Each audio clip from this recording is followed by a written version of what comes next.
Hello everyone, welcome to school education. আমরা এখন আলোচনা করব ইন্ডিয়ান হিস্ট্রির কিছু গুরুত্বপূর্ণ প্রশ্ন এবং উত্তর নিয়ে। এটা আমাদের পার্ট 13 ভিডিও। এর আগে আরও 12টা ভিডিও দেওয়া হয়েছে। যদি আপনারা সেই ভিডিওগুলো না দেখে থাকেন তো সেগুলো অবশ্যই দেখে নিন, কারণ সেখানেও অনেক গুরুত্বপূর্ণ প্রশ্ন এবং উত্তর নিয়ে আলোচনা করা হয়েছে।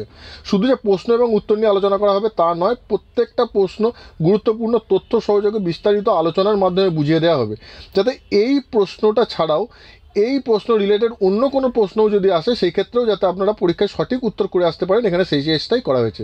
তো দেখে নেওয়া যাক এখানে কোন কোন প্রশ্ন আলোচনা করা হয়েছে। চন্দ্রগুপ্ত মৌর্যের প্রথম ভারত বিজয়ের প্রমাণ কোথা থেকে জানা যায়? এখানে অপশন রয়েছে হাতিগুম্পা শিলালিপি, জুনাগড় লিপি, এলাহাবাদ প্রশস্তি এবং নাসিক প্রশস্তি। এই প্রশ্নের সঠিক উত্তর হচ্ছে অপশান বি, জুনাগড় লিপি। এই জুনাগড় লিপি থেকে চন্দ্রগুপ্ত মৌর্যের পশ্চিম ভারত বিজয়ের সম্বন্ধে জানতে পারা যায়। এই জুনাগড় প্রস্তর লিপি শক রাজ রুদ্রদামনের সময় নির্মাণ করা হয়েছিল। চন্দ্রগুপ্ত মৌর্য নন্দরাজ ধননন্দকে পরাজিত করে সিংহাসনে বসেন এবং মৌর্য সাম্রাজ্য প্রতিষ্ঠা করেন। সুতরাং চন্দ্রগুপ্ত মৌর্য কাকে পরাজিত করেছিলেন? নন্দরাজ ধননন্দকে পরাজিত করে মৌর্য সাম্রাজ্য প্রতিষ্ঠা করেছিলেন। সুতরাং মৌর্য সাম্রাজ্যের প্রতিষ্ঠাতা কে ছিল? চন্দ্রগুপ্ত মৌর্য। তিনি শুধু সিংহাসন লাভেই ক্ষান্ত ছিলেন না, তিনি রাজ্য বিস্তারে মনোনিবেশ করেছিলেন। সুতরাং এখান থেকে একটা প্রশ্ন আসে, তিনি কতদূর পর্যন্ত রাজ্য বিস্তার করেছিলেন? তিনি একটা বৃহৎ রাজ্য বানিয়েছিলেন। তার রাজ্য বিস্তার করতে করতে তিনি উত্তর পশ্চিমে কাবুল ও কান্দাহার পর্যন্ত রাজ্য বিস্তার করেছিলেন। পূর্বে বঙ্গদেশ পর্যন্ত রাজ্য বিস্তার করেছিলেন। দক্ষিণে তিন ভ্যালি বা তামিলনাড়ু পর্যন্ত তার রাজ্য বিস্তার হয়েছিল এবং পশ্চিমে সৌরাষ্ট্র পর্যন্ত রাজ্য বিস্তার করেছিলেন। এখান থেকে আরেকটা গুরুত্বপূর্ণ প্রশ্ন হতে পারে, চন্দ্রগুপ্ত মৌর্য সৌরাষ্ট্র বিজয়ের পর সেখানে কাকে শাসনকর্তা নিযুক্ত করেছিলেন? এর উত্তর হবে পুষ্যগুপ্ত। অর্থাৎ তিনি পশ্চিম ভারত বিজয়ের পর তিনি পুষ্যগুপ্তকে, মানে সৌরাষ্ট্র বিজয়ের পর তিনি পুষ্যগুপ্তকে সেখানকার শাসনকর্তা নিযুক্ত করেছিলেন।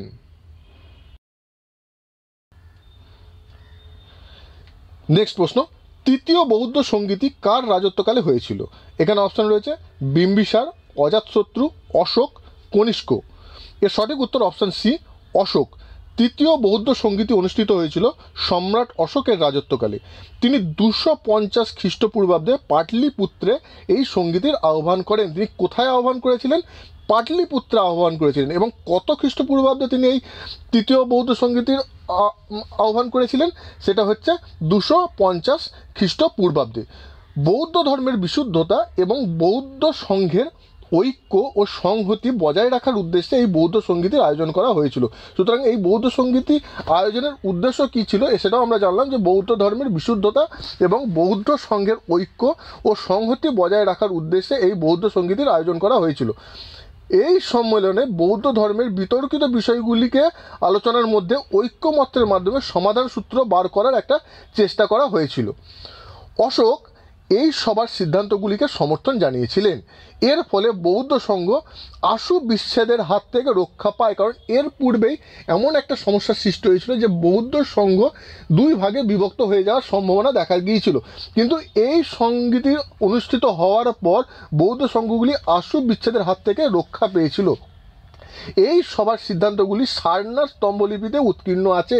সুতরাং তৃতীয় বৌদ্ধ সঙ্গীতির যে সিদ্ধান্ত সেগুলি কোথায় লেখা আছে বা উৎকীর্ণ আছে? সেগুলো সারনাথ স্তম্ভলিপিতে উৎকীর্ণ আছে। এই সভার সভাপতি কে করেছিলেন? এটা কিন্তু খুব ইম্পর্টেন্ট কোশ্চেন, যে তৃতীয় বৌদ্ধ সঙ্গীতির সভাপতিত্ব কে করেছিলেন? সেই ক্ষেত্রে উত্তর হবে মোগলিপুত্র তিস্য। মোগলিপুত্র তিস্য এই তৃতীয় বৌদ্ধ সঙ্গীতির সভাপতিত্ব করেছিলেন। আপনারা যদি এখনও পর্যন্ত আমাদের এই চ্যানেল সাবস্ক্রাইব না করে থাকেন তো অবশ্যই সাবস্ক্রাইব করে নিন, যাতে আপনারা আমাদের সঙ্গে যুক্ত থাকতে পারেন, আমাদের প্রত্যেকটা ভিডিওর নোটিফিকেশান পেতে পারেন এবং প্রত্যেকটা ভিডিও দেখে আপনারা আপনাদের চাকরি পরীক্ষার প্রিপারেশান নিতে পারেন। তো অবশ্যই এই চ্যানেল সাবস্ক্রাইব করে নিন।